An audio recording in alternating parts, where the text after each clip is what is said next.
ഇന്ന് നമ്മുടെ ഈ ഇടവകയുടെ വാർഷിക പെരുന്നാൾ അതിൻ്റെ പ്രതിഷ്ഠാ പെരുന്നാളായി നാം ആചരിക്കുകയാണ്. ഇന്ന് നാം വിശുദ്ധ വേദഭാഗമായി ഏവരെയും അറിയിച്ചത് വിശുദ്ധ യോഹന്നാന്റെ സുവിശേഷം 10-ാം അധ്യായത്തിൻ്റെ പ്രധാനപ്പെട്ട ഒരു ഭാഗം. യേശുവിന്റെ ചെന്നപ്പോൾ അത് പ്രതിഷ്ഠാ പെരുന്നാളായിരുന്ന ദിവസമാണ്. ഭൂതോസീത്തോ എന്ന ആരാധനാ വർഷത്തിലെ 2ാമത്തെ ഞായറാഴ്ചയിൽ പ്രതിഷ്ഠാ പെരുന്നാൾ എന്ന രീതിയിൽ ആചരിക്കുകയാണ്. ആ യഹൂദന്മാരുടെ പ്രതിഷ്ഠാ പെരുന്നാളിന്റെ പാരമ്പര്യം അനുസരിച്ചാണ് നമ്മുടെ ക്രിസ്തീയ ദേവാലയങ്ങളും കല്ലിട്ട പെരുന്നാൾ അഥവാ പ്രതിഷ്ഠാ പെരുന്നാൾ എന്നുള്ളത് ആചരിക്കുവാൻ തുടങ്ങി. യഹൂദന്മാരുടെ പ്രതിഷ്ഠാ പെരുന്നാളിന് ഹനൂക്ക പെരുന്നാൾ എന്നാണ് പറയുന്നത്. പ്രകാശത്തിന്റെ പെരുന്നാൾ, ദ ഫീസ്റ്റ് ഓഫ് ലൈറ്റ്സ് എന്ന് അതിനെ നാമകരണം ചെയ്യുന്നു. BC 168 അന്ത്യോക്യസ് എപ്പിഫാനസ് പറയുന്ന ഒരു രാജാവ് യെരൂശലേം ദേവാലയവും യെരൂശലേം പട്ടണവുമെല്ലാം രണ്ടാമത് നശിപ്പിച്ച് യെരൂശലേം ദേവാലയത്തിലെ ബലിപീഠത്തിന് മുകളിൽ സെയ്യൂസ്ദേവന്റെ സെയ്യൂസ്ദേവന്റെ പ്രതിമ വെച്ച് അവിടെ ആ പ്രതിമയെ ആരാധിക്കുവാനും ആ പ്രതിമയ്ക്ക് മൃഗങ്ങളുടെ ബലി അർപ്പിക്കുവാനും യഹൂദന്മാരായ പുരോഹിതന്മാരെ നിർബന്ധിച്ചു. ഞങ്ങളുടെ ദേവാലയം അശുദ്ധമാക്കപ്പെട്ടതിൽ പ്രയാസപ്പെട്ടിരുന്നതായ ആ പുരോഹിതന്മാർ തങ്ങൾക്ക് ഏറ്റവും നിർദ്ദിഷ്ടമായ വിഗ്രഹാരാധന നടത്തുവാനും അതിനേക്കാൾ നിമിഷമായി തങ്ങൾക്ക് ഏറ്റവും വെറുക്കപ്പെട്ടതായ മൃഗമായ പന്നിയെ ആ ബലിപീഠത്തിൽ ബലിയായി അർപ്പിക്കുവാനും ഒക്കെ നിർബന്ധിച്ചപ്പോൾ അവിടെ യഹൂദന്മാരുടെ വലിയ ഒരു പ്രതിഷേധവും ഒരു വലിയ കലാപവും ഉണ്ടാകുകയാണ്. ചരിത്രത്തിൽ അവരുടെ ആ റിപ്പോർട്ട് എന്ന് പറയുന്നത് 6 വർഷം നീണ്ടു നിന്നതായിട്ടാണ് നാം കാണുന്നത്. അതിന് നേതൃത്വം കൊടുത്തത് മത്തത്യാസ് എന്ന് പറയുന്ന അരോണിയൻ ഫാമിലിയിൽപ്പെട്ടവരാണ്. അദ്ദേഹം പുരോഹിതനായിരുന്നു. അവർ യേശുവിന്റെ ദേവാലയത്തിൽ ഇത് ചെയ്യണമെന്ന് നിർബന്ധിക്കുന്നത് കൊണ്ട് ഓടി മലകളിൽ അവര് ബലിയർപ്പിച്ചിരുന്നു. അപ്പോൾ അവിടെ എതിർപ്പിന്റെ ആളുകൾ അവിടെ ചെന്ന് ഉപദ്രവിച്ചപ്പോൾ അവര് പ്രതികരിക്കുകയാണ് ചെയ്തത്. മത്തത്യാസിന്റെ 8 മക്കളും മത്തത്യാസ് കൂടിയാണ് ഈ കലാപം തുടങ്ങിയത്. അവരെ മക്കളെ എല്ലാം പേര് വിളിക്കുന്നത് മക്കാബിയർ എന്നാണ്. സൈമൺ മക്കാബി, യഹൂദ മക്കാബി, എലയാസർ മക്കാബി, 3 പ്രധാനപ്പെട്ട ആളുകളും ബാക്കി 5 പേരുണ്ട്.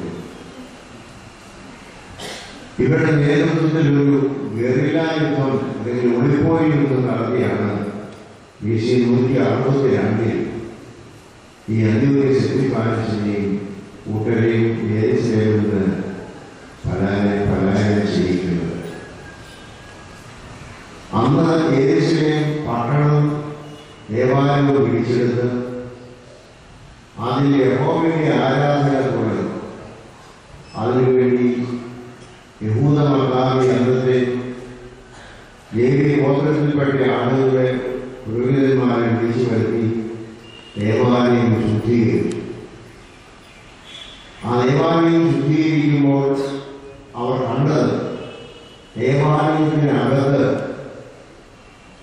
ഒരിക്കലും കെട്ടുപോകാതെ വെച്ചിരുന്ന ഒരു വിളക്ക് അവിടെ കണ്ടു എന്നാണ് പറയുന്നത്. അത് മാത്രം നശിപ്പിക്കപ്പെട്ടിട്ടില്ല. അതുകൊണ്ടാണ് ഫീസ്റ്റ് ഓഫ് ലൈറ്റ്സ് എന്ന് പറയാൻ കാരണം. ഹനൂക്ക എന്നുള്ളത് പ്രകാശത്തിന്റെ പെരുന്നാളെന്നാണ് അവർ പറയുന്നത്.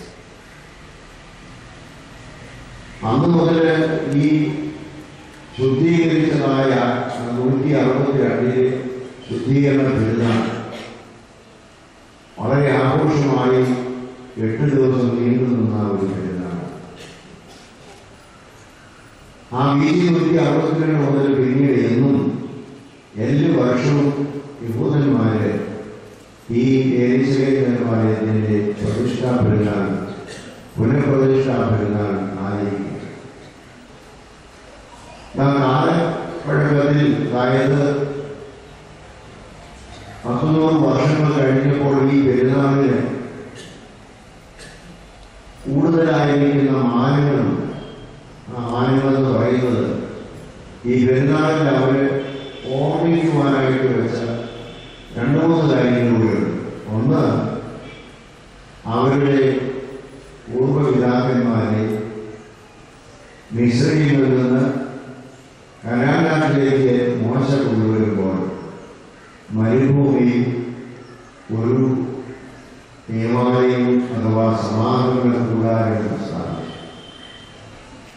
ഈ സമാഗമന കൂടാരം അഥവാ തിരുനിവാസം എന്ന് പറയുന്നത് ഉയർത്തുന്നതായ ദിവസം ദൈവത്തിന്റെ മേഘം തേജസ് അതിന്മേൽ വന്നിരുന്നു.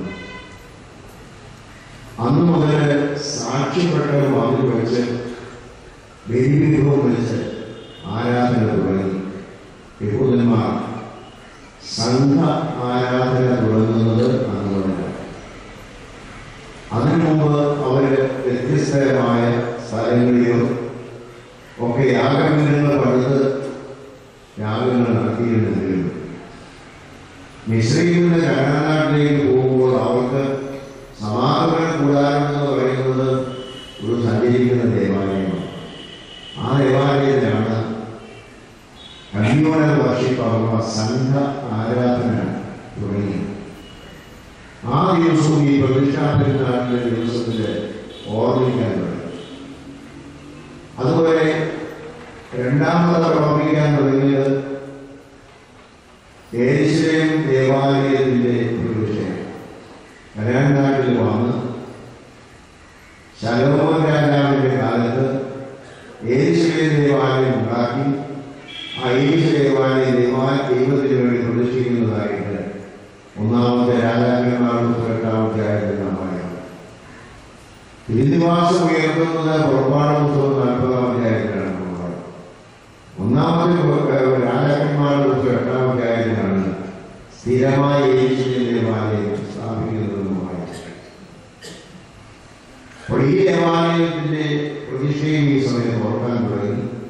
അതിനുശേഷം 3-ാമതായിട്ട് അവർ ഓർക്കാൻ തുടങ്ങിയത് സെറുബ്ബാബേലിന്റെ നേതൃത്വത്തിലുള്ള യെരൂശലേമിന്റെ പുതുക്കിപ്പണിയാണ്. BC 586 ബാബിലോൺ രാജാവായ നെബൂഖദ്നേസർ വന്ന് യെരൂശലേം നശിപ്പിച്ച് അതിനുള്ളതായ വിശേഷ വസ്തുക്കൾ സ്വർണ്ണവും വെള്ളിയുമൊക്കെ ഉണ്ടാക്കിയാണ്. സാക്ഷ്യപ്പെട്ട മക്കളെ എല്ലാം എടുത്തുകൊണ്ടു. യെരൂശലേമിന്റെ മതിലുകളെല്ലാം തീ വെച്ച് അവർ നശിപ്പിച്ചു. യെരൂശലേം ദേവാലയം അവരെല്ലാവരും പ്രവാസത്തിലേക്ക് ബാബേലിലേക്ക് കൊണ്ടുപോയി. എങ്കിലും BC 50 വർഷക്കാലത്തോളം അവർ അടിമകളായിട്ടാണ്. BC 536 മുതൽ BC 444 വരെ ഈ ഇസ്രായേൽക്കാര് ബാബിലോണിൽ നിന്ന് സെറുബ്ബാബേലിന്റെ നേതൃത്വത്തിൽ, പിന്നീട് 30 വർഷം കഴിഞ്ഞ് നെഹമ്യാവിന്റെ നേതൃത്വത്തിലും, പിന്നീട് എസ്രായുടെ നേതൃത്വത്തിലും 3 സംഘങ്ങളായിട്ട് തിരിച്ചു വന്നു. സെറുബ്ബാബേലിന്റെ നേതൃത്വത്തിൽ തിരിച്ചു വന്നപ്പോൾ തന്നെ അവരുടെ വീടുകളൊക്കെ പണിത് കഴിഞ്ഞപ്പോൾ ഹഗായി പ്രവാചകൻ പറഞ്ഞു, നിങ്ങളുടെ വീടുകൾ തട്ടിയുടെ വീടുകൾ നിങ്ങൾ പാർക്കുമ്പോൾ ദൈവത്തിന്റെ ആയി ശൂന്യമായി കിടക്കുന്നത്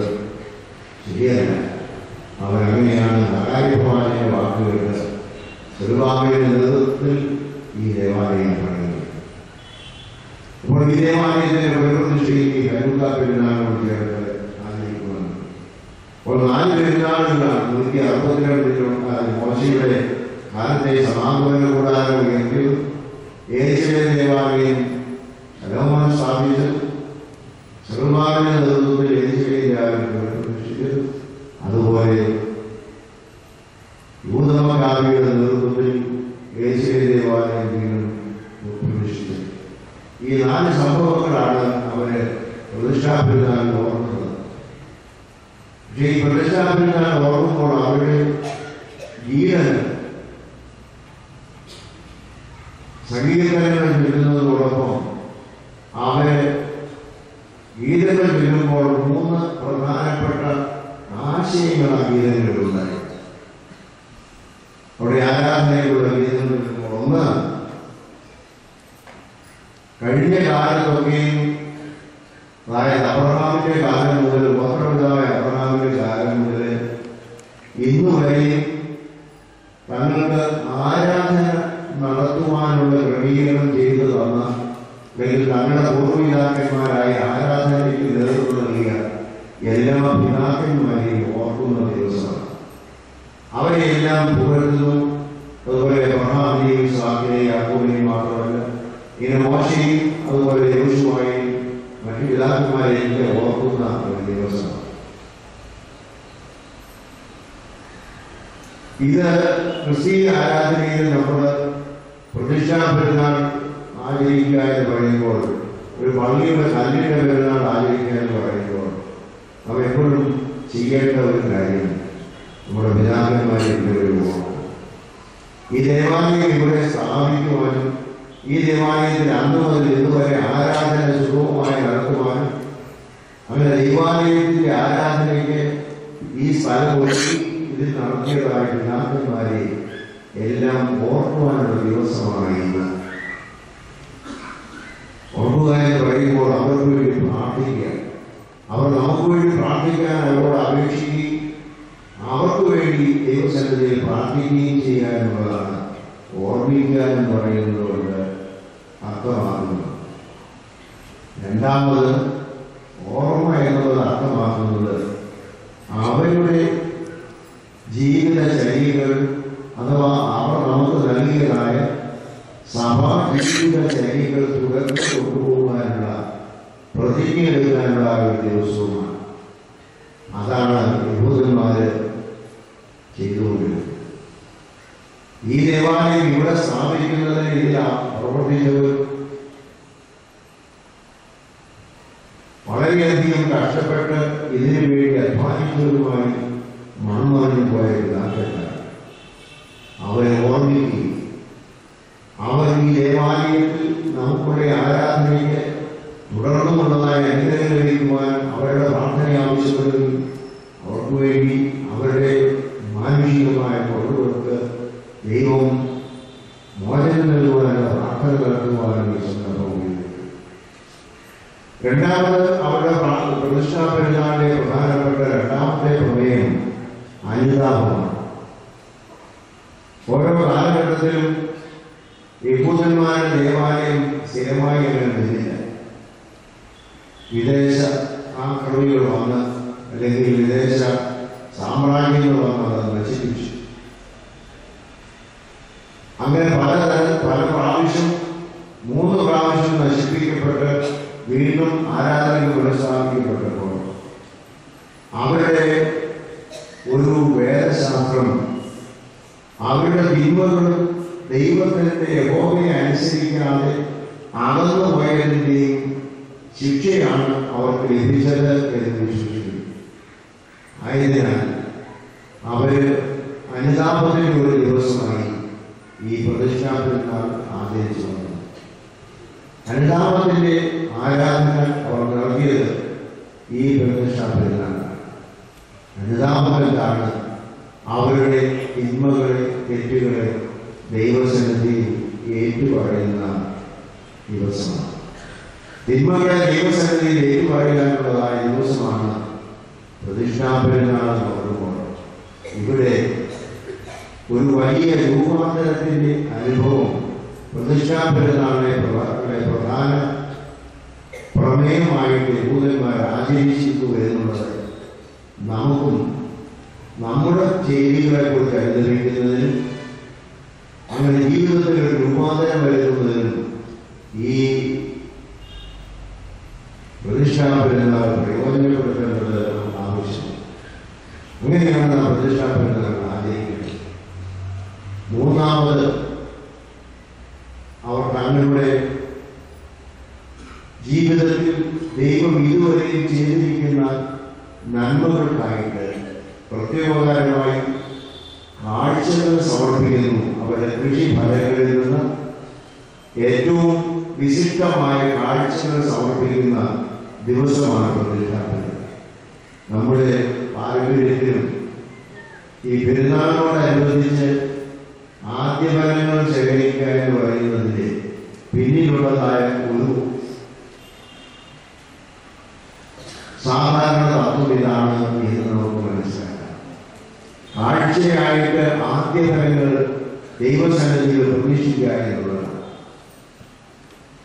അത് ബാഹ്യമായിരിക്കുന്ന കാഴ്ചകൾ അർപ്പിക്കുന്നതോടൊപ്പം ദൈവസന്നിധിയിൽ കർത്താവേശുവിശിഹായുടെ ശരീരരക്തങ്ങൾ അനുഭവിച്ചുകൊണ്ട് നമ്മെ തന്നെ പ്രതീക്ഷിക്കുന്ന ഒരു ദിവസമായി ഇത് ചെയ്യുന്നത്. അതുകൊണ്ടാണ് പെരുന്നാൾ ദിവസം വലിയ ദിവസമാണ്. യേശുക്രിസ്തുവിന്റെ ശരീരരക്തങ്ങൾ അനുഭവിച്ചുകൊണ്ട് നമ്മെ തന്നെ കാഴ്ചയായി സമർപ്പിക്കുക. നമ്മുടെ ആദ്യഫലങ്ങൾ ദേവാലയത്തിൽ സമർപ്പിക്കുന്നതോടൊപ്പം ഞങ്ങളെ തന്നെ കാഴ്ചയായി അർപ്പിക്കുക. ദിനപ്രകാശ പുസ്തകത്തിൽ എഴുതിയിട്ടുണ്ട്, എല്ലാവരും ആദ്യഫലങ്ങൾ കൊണ്ടുവരുമ്പോൾ അത് ദേവാലയത്തിലെ ബലിപീഠത്തിന് മുമ്പിൽ കൊണ്ടുവരുന്നതാണ്. കാരണം ആദ്യഫലങ്ങൾ സമർപ്പിക്കപ്പെട്ടവർക്ക് ആ ആദ്യഫലങ്ങളിൽ കൂടി അവരുടെ കൃഷികളെയും വിലകളെയും ദൈവം തമ്പുരാൻ അനുഗ്രഹിക്കുന്നതിനാണ് ഈ ആദ്യഫലങ്ങളെല്ലാം ബലിപീഠത്തിന് മുമ്പിൽ വെക്കണമെന്ന് പറയുന്നത്. ഞാൻ ഓർക്കുന്നുണ്ട്, എൻ്റെ ചെറുപ്പനാളിലൊക്കെ ഞങ്ങളുടെ പള്ളിയിൽ വടക്ക് വശത്തെ ക്രോമോസിന്റെ മുന്നിലായിട്ട് നേർച്ചയപ്പങ്ങളും അതുപോലെ ആദ്യഫലങ്ങളുമൊക്കെ പെരുന്നാൾ ദിവസമല്ല അല്ലാത്ത ദിവസങ്ങളിലും എല്ലാ ഞായറാഴ്ചയും നമ്മൾ കൊണ്ടുവെക്കുകയും അവിടെ നിന്ന് എടുത്തുകൊണ്ടുപോയി ലേലം വിളിക്കുകയൊക്കെ ചെയ്യുന്നതോ അല്ലെ നേർച്ചയപ്പം കൊടുക്കുന്നതൊക്കെ പഴയ ഒരു പാരമ്പര്യം നോക്കുന്നുണ്ട്. ഇന്ന് നമ്മളതെല്ലാം ഓഫീസിലൊക്കെ വാങ്ങിക്കുകയും അങ്ങനെയാണ് ചെയ്യുകയാണ്. എന്നാൽ ഇതിന് പിന്നിൽ ഒരു വലിയ സത്യമാണ്. ആ സത്യമെന്ന് പറയുന്നത് ദൈവത്തിന് മുമ്പാകെ വെളിപീഠത്തിന് മുമ്പാകെ അർപ്പിച്ച് ആ വെളിപീഠത്തിൽ നിന്ന് ഈ അർപ്പിക്കപ്പെട്ടതായ കൃഷിഫലങ്ങൾക്കും അത് അർപ്പിച്ചവർക്കുമുള്ള അനുഗ്രഹം ലഭിക്കുന്നത് അവർക്ക് ദൈവസന്നിധിയിൽ അവരെ തന്നെ പ്രതീക്ഷിക്കുന്നതിനുള്ളതായ വലിയ ഒരു ദിവസം എന്നാണ്. അതുകൊണ്ട് ഈ ദിവസം പ്രതിഷ്ഠാപനാണ് പിതാക്കന്മാരെ ഓർത്ത് പ്രാർത്ഥിക്കുവാൻ അനുതാപത്തോടെ ദൈവസന്നിധിയെ രൂപാന്തരപ്പെടുവാൻ കർത്താവേശുവിശിഹായുടെ ശരീരത്തിനനുസരിച്ച് അനുഭവിച്ച് നമ്മെ തന്നെ കാഴ്ചയായി ദൈവത്തിന് അർപ്പിക്കുവാനുള്ളതായ അനുഗ്രഹം നമുക്കുണ്ടാകുവാനായിട്ട് പ്രാർത്ഥിക്കാം. ദൈവത്തിനെ സഹായിക്കും.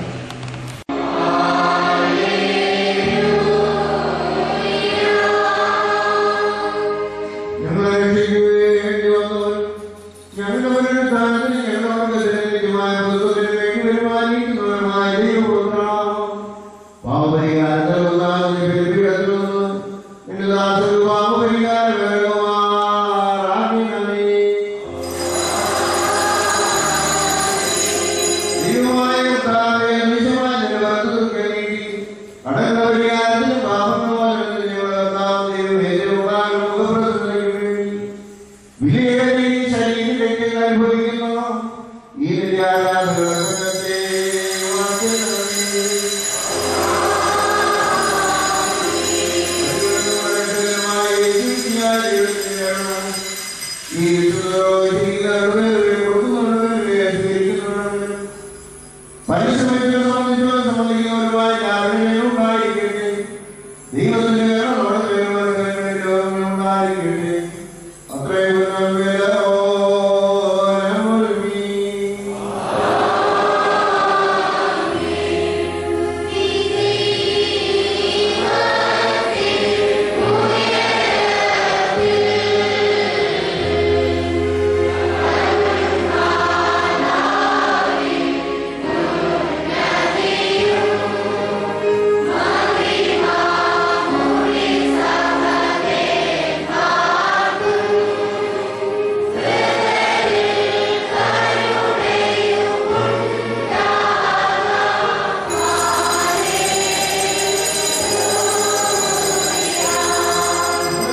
എന്നാലോ ഞങ്ങളെല്ലാവരുടെയും ജീവൻ രക്ഷിക്കുമായി ഭവിക്കണമേ.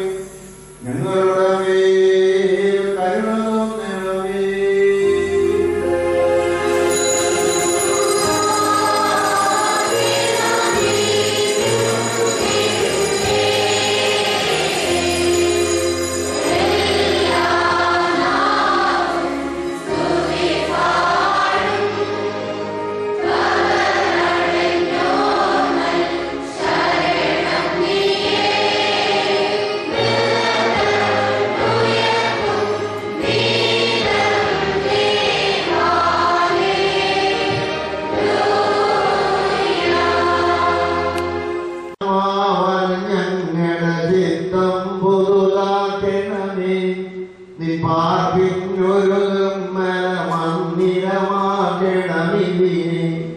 പരിശുദ്ധൻ നീ ശുഭനിലയത്തിൽ മരുവിടുന്നു. ജനമിതു പാവന മന്ദിരമാവൻ പുതുതാക്കണമേ.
ഇന്ന് കേരള ക്രൈസ്തവ സഭകളിൽ ഏറ്റവും പുരാതനമായിരിക്കുന്ന മലങ്കര ഓർത്തഡോക്സ് സഭയ്ക്ക് മാർത്തോമാ ശ്ലീഹ വഴിയായിട്ട് ലഭിച്ചതായ പൈതൃകങ്ങൾ അതേ അർത്ഥത്തിൽ തന്നെ ഈ നൂറ്റാണ്ടിൽ പ്രകാശിപ്പിച്ചുകൊണ്ട് പ്രവർത്തിക്കുവാനായിട്ട് മലങ്കര സഭ ഇനി ഉണരേണ്ടിയിരിക്കുന്നു.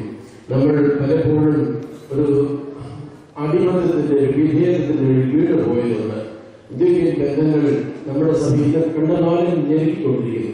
അനേക ആളുകളുടെ ഹൃദയങ്ങളിൽ വേദനയുള്ളവാകുന്നു. ഒത്തിരി ബന്ധങ്ങൾ തകർക്കുന്നുണ്ട്. പരിഭാവനത്വവും മഹത്വവും എന്നൊക്കെ എന്തൊക്കെ അതിൻ്റെ പറയാറുണ്ടെങ്കിലും ശരി, ഇന്ന് മലങ്കര സഭയ്ക്ക് അതിൻ്റെതായിരിക്കുന്ന ഒരു ബന്ധനമുണ്ടെന്നുള്ളത് സത്യമാണ്. എത്രയൊക്കെ സ്വാതന്ത്ര്യമുണ്ടെന്ന് പറഞ്ഞാലും ഇന്നും അസ്വതന്ത്രരായിട്ടാണ് നമ്മൾ ജീവിക്കുന്നത്. അതുകൊണ്ട് രണ്ട് കാര്യങ്ങൾ ഞാൻ ഓർമ്മിക്കുകയാണ്. ഒന്നാമത്തെ കാര്യം, മാർത്തോമാ പൈതൃകം എന്താണോ അത് നമ്മൾ വളരെ ശക്തമായിട്ട് ഉയർത്തിപ്പിടിക്കേണ്ടത് ആവശ്യമാണ്. ഇന്ന് കേരളത്തിലെ കത്തോലിക്ക സഭയും മലങ്കര റീത്ത് സഭയും മാർത്തോമാ സഭയും ഒക്കെ തനതായ സഭാ പാരമ്പര്യം നിലനിർത്തിക്കൊണ്ടുപോകാൻ അവരൊക്കെ പരിശ്രമിക്കുമ്പോൾ നമ്മൾ ഇന്ന് ഈ ബന്ധനത്തിന്റെ കീഴിൽ ഞെരുങ്ങുന്നു എന്നുള്ളത് നമുക്ക് പ്രകാശിക്കാൻ ഇടയാകാത്ത വിധത്തിൽ നമ്മളെ തടസ്സപ്പെടുത്തുന്ന ഒരു സത്യമാണ്. നമ്മുടെ പിതാക്കന്മാരൊക്കെ വളരെ വേദനിച്ച് തന്നെയാണ് കഴിഞ്ഞുകൂടുന്നത് നമുക്കറിയാം. നമ്മുടെ സഭാംഗങ്ങൾ പലരും ബുദ്ധിമുട്ടുകൾ അനുഭവിക്കുന്നുണ്ട്. സഭാകാര്യങ്ങളോട് ഭാരപ്പെടുന്നത് അതിനേക്കാളൊക്കെയുപരിയായി മറ്റു മനുഷ്യർ നിന്ദിക്കുമ്പോൾ നമ്മുടെ ഹൃദയങ്ങൾ വേദനിക്കുന്നുണ്ട്. ഇനി നമുക്ക് ആവശ്യം എന്താണെന്ന് ചോദിച്ചാൽ സഭയ്ക്ക് മാർത്തോമാ മുതൽ ലഭിച്ചതായ പൈതൃകം കണ്ടെത്തി അതിനെ പരിപോഷിപ്പിച്ചു വളർത്തുകയും അതിന്റെ മഹത്വത്തിന്റെ വെള്ളത്തിൽ ഈ ഇന്ത്യയിൽ സഭയുടെ സ്വാതന്ത്ര്യം നിലനിർത്തിക്കൊണ്ട് അതിന് സാക്ഷ്യം വഹിക്കാൻ സാധിക്കുകയും ചെയ്യണം. അതിന് കൂട്ടായ ചിന്തയും പ്രവർത്തന ശൈലിയും പരിശുദ്ധ പിതാക്കന്മാർ വഴിയായിട്ട് വരണം എന്ന് ആഗ്രഹിക്കുകയാണ്, ആശിക്കുകയാണ് ചെയ്യുന്നത്. ഇടവകയിൽ എന്ന് പറയുമ്പോൾ അവിടെ ജീവകാരുണ്യത്തിന്റെ ഏറ്റവും പ്രവർത്തനങ്ങളുടെ ഒരു ഖണ്ഡിയായിരിക്കണം. അത് അവിടെ അടിസ്ഥാനപരമായിരിക്കണം. കർത്താവ് യേശു ക്രിസ്തു കരുണയുള്ളവരും ആർദ്രതയുള്ളവരുമാണ്. അവൻ വലിയ സ്നേഹവാനാണ്. വിശക്കുന്നവൻ അപ്പം കൊടുത്തവനാണ്, രോഗിയെ സുഖപ്പെടുത്തിയവനാണ്. കർത്താവിന്റെ ആ ഒരു മിഷനാണ് നമുക്ക് ഏറ്റെടുത്ത് ചെയ്യുവാനായിട്ടുള്ളത്. ആരാധന മാത്രമാകുന്നില്ല, അതിനോട് ചേർന്ന് കർത്തൃകൽപ്പനകൾ പാലിക്കപ്പെടുമ്പോൾ മാത്രമേ നമ്മുടെ പൊതു ജീവിതത്തിന്റെ സാക്ഷ്യം പൂർണ്ണമാവുകയുള്ളൂ. അതുകൊണ്ട് ഇടവക തലങ്ങളിൽ വരുന്ന ഫണ്ടുകളൊക്കെ പള്ളിയുടെ ആവശ്യങ്ങൾക്കും ഒക്കെ വിനിയോഗിച്ചു പോകുന്ന രീതിക്ക് അപ്പുറത്തേക്ക് വന്നിട്ട് ജനങ്ങളെ സ്നേഹിച്ച് അവരെ സേവിച്ച് അവരുടെ ആവശ്യങ്ങൾ ചെയ്യുവാനായിട്ടുള്ള ഒരു പ്രവർത്തന മേഖലയ്ക്ക് ഒരു തുടക്കം കൊണ്ടേണ്ടിയിരിക്കുന്നു. അതുകൊണ്ട് ഈ ഇടവകയില് 148 വർഷം ഇപ്പൊ പൂർത്തീകരിക്കപ്പെട്ടിരിക്കുന്ന ഒരു ഇടവകയാണ്. ഈ ഇടവകയിലെ ആളുകൾ എല്ലാവരും സമ്പന്നരൊന്നുമല്ല. ഇവിടെ ബുദ്ധിമുട്ട് അനുഭവിക്കുന്നവരും പ്രയാസപ്പെടുന്നവരൊക്കെയുണ്ട്. അവരെ താങ്ങേണ്ടതും സഹായിക്കേണ്ടതും നമ്മുടെ കർത്തവ്യമാണ്. അതുകൊണ്ട് നമ്മുടെ അധ്വാനത്തിന്റെ അംശം അതിനുവേണ്ടി മാറ്റിവെച്ച് ഈ തരത്തിൽ കാരുണ്യം ചെയ്യുവാൻ സാധിക്കുന്നെങ്കിൽ അത് ദൈവത്തിന് പ്രസാദമായിരിക്കുന്നത് പോലെ തന്നെ അടുത്ത തലമുറ നന്നാകാനും അവർ ദൈവസ്നേഹമുള്ളവരായി കരുണയുള്ളവരും നല്ലവരുമാകുവാനായിട്ടുള്ള നല്ലൊരു മാതൃക കൂടിയാണ് എന്നുള്ളത് ഞാൻ ഓർമ്മിപ്പിക്കുകയാണ്. ഇവിടുത്തെ ജന്മദിനം ആരംഭിച്ചു. അതിന് കഴിഞ്ഞ വർഷം ലഭിച്ച 1 ലക്ഷം രൂപയോളം. ആ 1 ലക്ഷം രൂപയാണ് ഇപ്പോൾ പ്രവർത്തന മൂലധനമായിട്ടുള്ളത്. ഇനി നമുക്ക് ഫണ്ടുണ്ടാകേണ്ടത് പെണ്ണുകൾ എല്ലാ വീട്ടിലും ഉപയോഗിക്കും. അത് വർഷത്തിന് 2 പ്രാവശ്യം എടുക്കും. അതിന് പ്രതീക്ഷിക്കുന്നത് 3 ലക്ഷം രൂപയാണ്. അപ്പൊ ഒരു വർഷം ജന്മദിനത്തിന്റെ വരുമാനവും അതുപോലെ തന്നെ ഈ കളക്ഷനും അതുപോലെ എൻഡോമെന്റ്സ് പലിശയെല്ലാം ഉൾപ്പെടുത്തി ഒരു 4-5 ലക്ഷം രൂപയുടെ എങ്കിലും കാരുണ്യ പ്രവർത്തികൾ ഇടവകയിൽ ആളുകൾക്ക് വേണ്ടി ചെയ്തു കൊടുക്കാൻ നമുക്ക് സാധിക്കണം. നമുക്ക് വിദേശ സഹായം ഒന്നുമില്ലാത്ത ഒരു സഭയാണ്. നമ്മുടെ പോക്കറ്റിൽ നമ്മുടെ സന്തോഷത്തിൽ കൊടുക്കുന്നതേയുള്ളൂ. നമ്മുടെ സഭയുടെ കൂടെ ഇടവകയുടെ നാമപത്രമായി മാത്രമേ ഉള്ളൂ. അതുകൊണ്ട് എല്ലാവരും ഈ ചാരിറ്റിക്ക് വേണ്ടിയിട്ട് ഉത്സാഹിക്കണം, പ്രവർത്തിക്കണം. നിങ്ങൾക്ക് ഒരു പുതിയ ജോലി കിട്ടുമ്പോൾ അതിന്റെ വരുമാനം ഈ കാരുണ്യത്തിന് വേണ്ടി കൊടുക്കണം. നിങ്ങളുടെ മാസത്തെ വരുമാനത്തിന്റെ ഒരു അംശം ഇതിനിട്ട് അത് അവിടുത്തെ ശക്തി വർദ്ധിപ്പിക്കാനായിട്ട് ശ്രമിക്കണം. അങ്ങനെ എല്ലാ വിധത്തിലും നന്മ ചെയ്യാനായിട്ടുള്ള ധാരാളം അവസരങ്ങൾ കൊണ്ട് ഈ അവസരങ്ങളെല്ലാം ഈ ഇടവകയുടേതായ പ്രത്യേകമായ പുരോഗതിക്ക് കാരുണ്യപരമായ പുരോഗതി അനേകരുടെ ആവശ്യങ്ങൾക്ക് നന്മകൾക്ക് പ്രയോജനപ്പെടാനുള്ള ഇടയാകണം. അപ്രകാരം ആസൂത്രണം ചെയ്തിരിക്കുന്ന ഈ മാറപ്രേ ചാരിറ്റബിൾ ട്രസ്റ്റ് ഫണ്ട് അതിന് പ്രത്യേകമായ ബൈലോ പുതിയോ പാസ്സാക്കിയിട്ടുണ്ട്. ആ ബൈലോ പ്രകാരം അതിന്റെ പ്രവർത്തനങ്ങൾ നടക്കുന്നതുമാണ്. ഇന്ന് ഔദ്യോഗികമായി ഈ ഇടവകയിൽ ഒരു ചരിത്ര മുഹൂർത്തം എന്ന തരത്തിൽ മുൻപോട്ടുള്ള വർഷങ്ങളിൽ ചാരിറ്റിക്ക് ഏറ്റവും കൂടുതൽ പ്രാധാന്യം കൊടുക്കുന്ന ഇടവക എന്നതിൽ സഭയിൽ ശോഭിക്കാൻ എന്നോണം ഈ ഇടവകയ്ക്ക് ഈ പ്രവർത്തനം വഴിയായി സാധിക്കട്ടെ എന്ന് ഞാൻ ആശംസിക്കുകയും പ്രാർത്ഥിക്കുകയും ചെയ്യുന്നു. എനിക്ക് ഏറ്റവും വലിയ സന്തോഷം എന്ന് പറയുന്നത് സഭയുടെ സെക്രട്ടറി ആയിരിക്കുന്ന അഭിവൃദ്ധി മാത്യൂസ് മാർ സെക്രട്ടറിയോട് ഇന്ന് ഈ ഉദ്ഘാടനം ചെയ്യപ്പെടുന്നു എന്ന് പറയുമ്പോൾ ഇത് സഭയുടെ ശ്രദ്ധേയമായ ഭാഗമാകാൻ പോകുന്നു എന്നുള്ളതിന്റെ ഒരു ലക്ഷണമായി കൂടി ഞാൻ കണക്കാക്കുകയാണ്. കാരണം ചാരിറ്റിക്ക് വേണ്ടി ഏറ്റവും കൂടുതൽ കഠിനാധ്വാനം ചെയ്ത് പ്രവർത്തിക്കും. ഇതിനുവേണ്ടി ആയ കാലം മുതൽ ഇപ്പോഴും ചാരിറ്റിക്ക് വേണ്ടി ശിവകാരണത്തിന് വേണ്ടി നല്ല പ്രവർത്തനങ്ങൾക്ക് വേണ്ടി അത്യധികം കഠിനാധ്വാനം ചെയ്യുന്ന ഒരു തിരുമേനിയാണ്. ആ തിരുമേനിയെ ഉദ്ഘാടനം ചെയ്തു എന്നുള്ളതുകൊണ്ട് ഈ ഇടവകയിൽ മുൻപോട്ട് വരുമ്പോൾ ഈ ചാരിറ്റി പ്രവർത്തനത്തിൽ കൂടുതൽ അനുഗ്രഹപൂർണ്ണമായി പ്രചോദനമാകുമെന്ന് ഞാൻ വിശ്വസിക്കുന്നു. അതുകൊണ്ട് വിവിധ തിരുമനസിന് ഉദ്ഘാടനം ചെയ്യാൻ ലഭിച്ചത് അതിയായി സന്തോഷിക്കുകയും ചെയ്യുന്നു. ഇതിന്റെ പ്രവർത്തനങ്ങൾക്ക് ഇടവക്കാരെല്ലാവരും പൂർണ്ണമായി പിന്തുണയും സഹകരണം നൽകി ഈ പ്രസ്ഥാനത്തെ വളർത്തണമെന്ന് ഓർപ്പിച്ചുകൊണ്ട് എന്റെ വാക്കുകൾ പത്രാധികാരികളുമായ അഭിനന്ദ ഡോക്ടർ മാത്യൂസ് മാർ സെവേറിയോസ് തിരുമനസാണ്. ഈ ഇടവകയില് ഈ നൂതന പ്രസ്ഥാനത്തിന് ഈ ചരിത്ര മുഹൂർത്തത്തിന് നാന്ദി കുറിക്കുന്ന ഈ അവസരത്തിൽ മുഖ്യ പ്രഭാഷണത്തിനായി അഭിനന്ദ തിരുമനസിനെ ആദരപൂർവ്വം സ്വാഗതം ചെയ്തു കൊടുക്കുന്നു.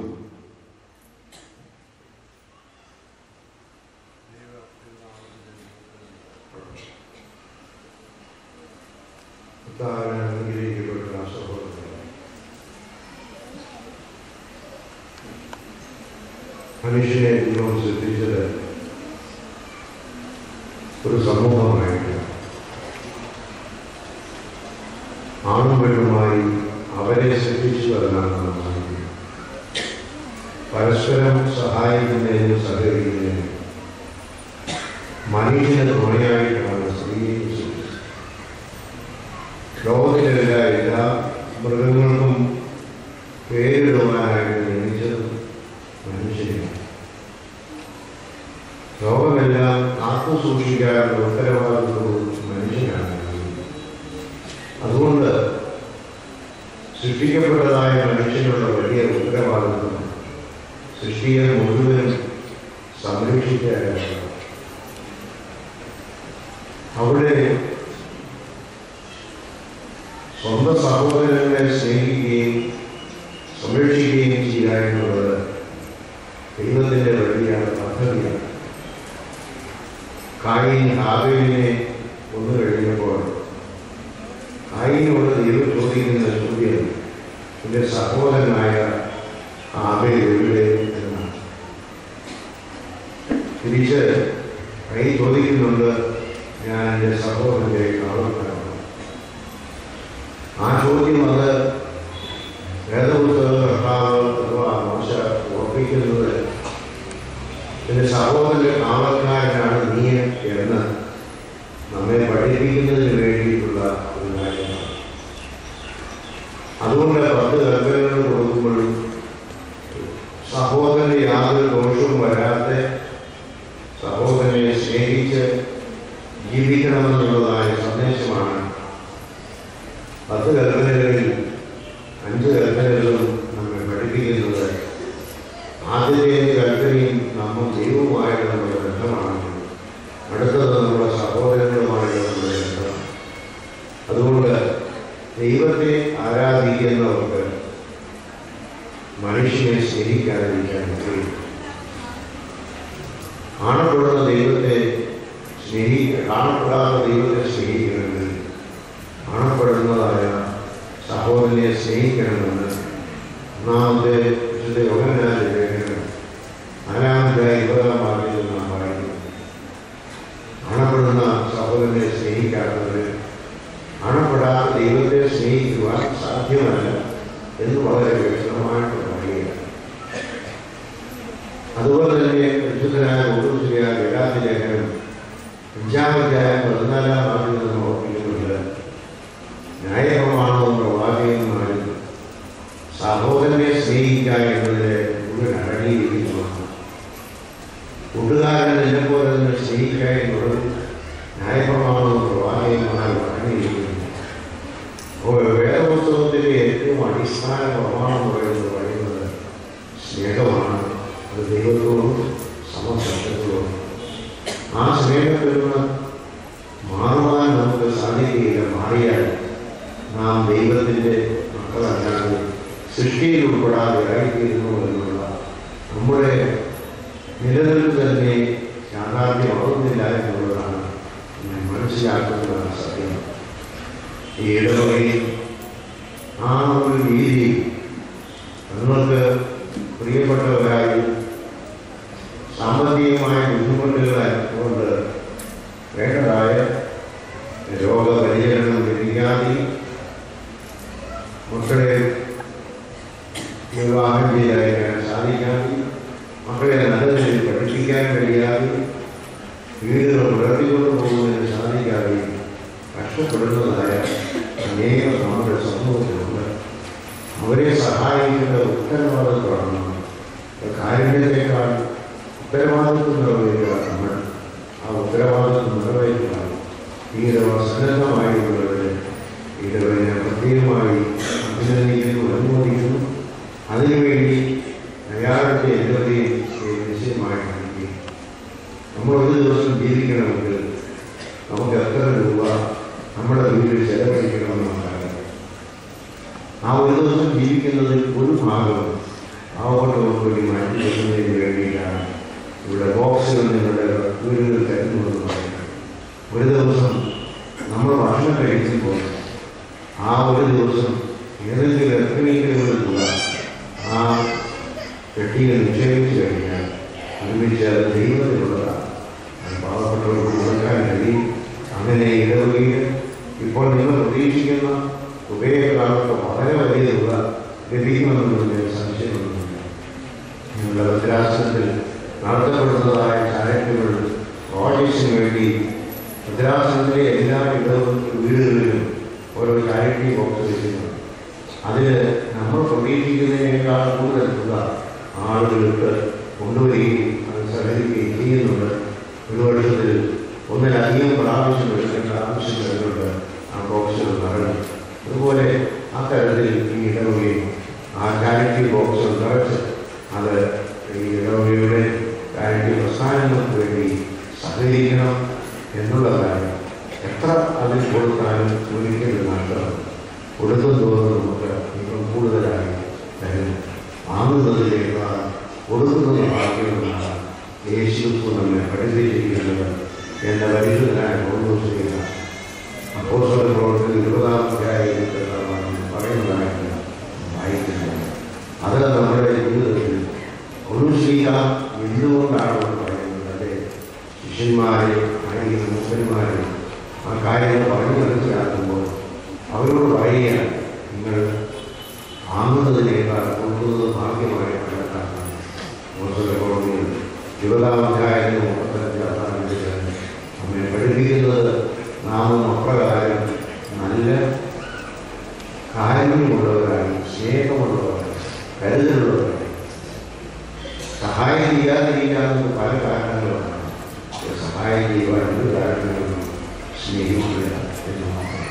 എൻ്റെ ആളുകളെ അനുസന്ധവും എല്ലാം ഏർപ്പെട്ടിരിക്കുന്നതിൻ്റെ പേരിൽ ഇത് അനുഗ്രഹിക്കട്ടെ എന്ന് പ്രാർത്ഥിച്ചുകൊണ്ട് ഈ പദ്ധതി ഉദ്ഘാടനം ചെയ്തതായിട്ട് പ്രഖ്യാപിക്കുന്നു.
വഞ്ചിയുടെ ഉദ്ഘാടനം നിർവഹിക്കുന്നതാണ്.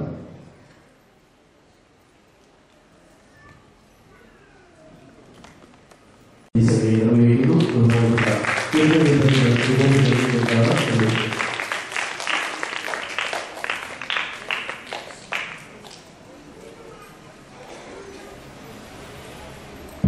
നമ്മുടെ ഇടവകയിൽ നിർമ്മാണത്തിലിരിക്കുന്ന പാരീസുകാരുടെ ധനസഹായ ശേഖരണാർത്ഥം പ്രധാനമായി മാർഗനിർദ്ദേശത്തോടുകൂടെ നമ്മൾ നടത്തിയ ആദ്യഫല സ്വീകരണത്തിൽ ഏറ്റവും മികച്ച ആദ്യഫലങ്ങൾ നൽകിയവർക്കുള്ള സമ്മാനം അഭ്യർത്ഥിച്ചുകൊണ്ട് ഇപ്പോൾ നൽകുന്നതാണ്. സമ്മാനം ഏറ്റുവാങ്ങുന്നതിനായി കടന്നു വരണമെന്ന് അഭ്യർത്ഥിക്കുന്നു. ചേന Royson വട്ടി പുൽപ്പറമ്പി കണ്ണൊഴുക്കം mother. Royson വട്ടി പുൽപ്പറമ്പി കണ്ണൊഴുക്കം mother. CJ യോഹന്നാൻ ചാലിപ്പറമ്പിൽ ചാലിപ്പാക്കം വടക്ക് മാതർ. CJ യോഹന്നാൻ ചാലിപ്പറമ്പിൽ ചാലിപ്പാക്കം വടക്ക്.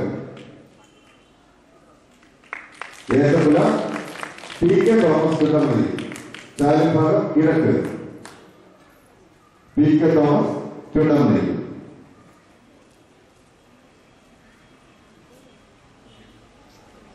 ആ ഭാഗത്തിൽ നിന്നോ ആരെങ്കിലും വന്നിട്ടുണ്ടെങ്കിൽ വന്ന് ഈ സമ്മാനം ഏറ്റുവാങ്ങാവുന്നതാണ്. ഏറ്റവും കൂടുതൽ ഐറ്റം തന്ന ആള് ബേബി തോമസ് കടപ്പൂർ കണ്ണൊഴുക്കം മാതർ. ബേബി തോമസ് കടപ്പൂർ കണ്ണൊഴുക്കം മാതർ. ഏറ്റവും കൂടുതൽ നമസ്കരിക്കുന്നയാള് രണ്ടുപേരാണ്. MB ജോൺ ഓലിക്കര മാങ്കുടി കുരുവിക്കുളം മാതർ. CB ജോൺ ചേരമറ്റം കണ്ണൊഴുക്കം മാതർ.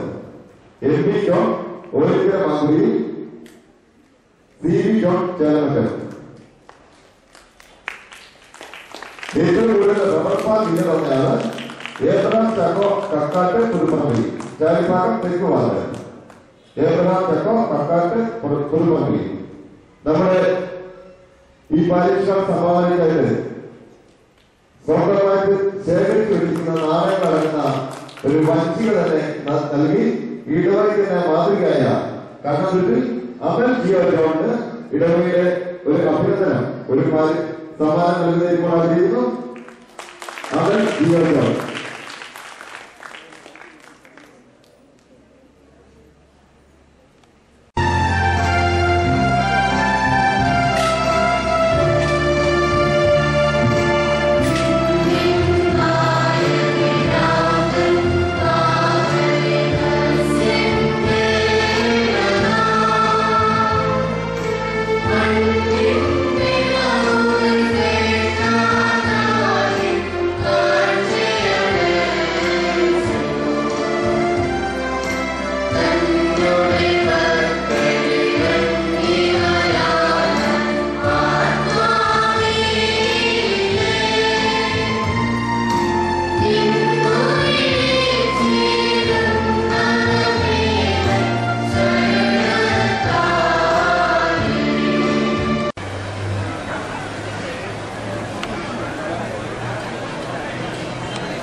Yeah.